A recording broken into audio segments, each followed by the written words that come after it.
We want someone who has proven to run a large organization and that can lead a team, bring back efficiency, and has the courage to stand firm for what's best for our students.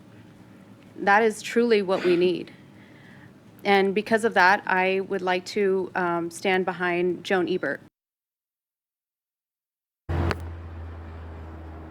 A lot of support for Joan Ebert inside of the room there, many of them saying she has experience. One even mentioning, I believe it was Zamora there, she was saying that they need somebody from the state because they are in the middle of a legislative session. And also the CCEA, the union representing the teachers here in the district, also had a mention of that last night. They did send out a tweet. Let's go ahead and pull that up here on the screen. They sent out a 2-page note expressing their opinions about this vote and what they think should happen, really saying that they want a decision to be made for someone who will take action when they take the position and head up to Carson City and fight for more money, a bigger budget for the district. And now we're going to bring in our Alyssa Bethencourt. She's also here tonight at this meeting. Alyssa, you're sitting in there hearing a lot of support for Joan so far.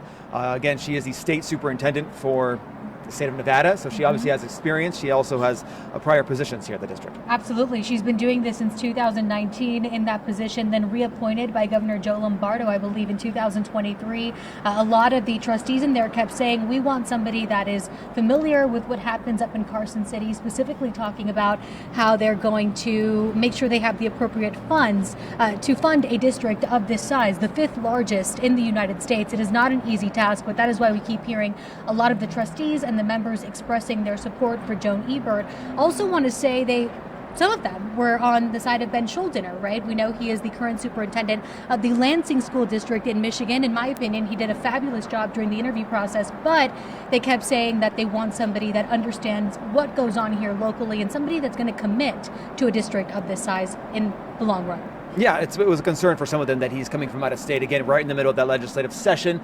The same concerns that the CCEA, the teachers union, had tonight. I asked the president if they were endorsing a candidate. They were not deciding to endorse one, but they do want someone to hop in this position and get to work right away because there's not too much longer left on the legislative session. They want to make sure that the teachers get the money because here's another live look in there as public comment does continue.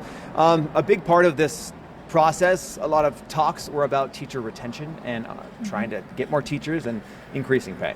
Joan Ebert a lot of the time said, when we recruit people, we want to make sure that we are a desirable district. We want to make sure that we are responding to those requests as soon as possible once they come in through the portal, make sure that we're giving them a lot of options for, maybe they don't want to choose 2nd grade, they want to teach 5th grade. And so it's important when we're looking at the teacher vacancies that we've been dealing with in the Clark County School District for years and years and years to get somebody in that position that's actually a licensed teacher that's going to be able to help the district in a big way. Yeah, that public comment is underway now. After they do make a decision, there will be contract negotiations with that chosen candidate, but we will have much more coming up here at 6:30, and we will try and get some more information about what exactly is happening here and during public comment. We'll see you here at 6:30. Tricia, we'll send it back to you.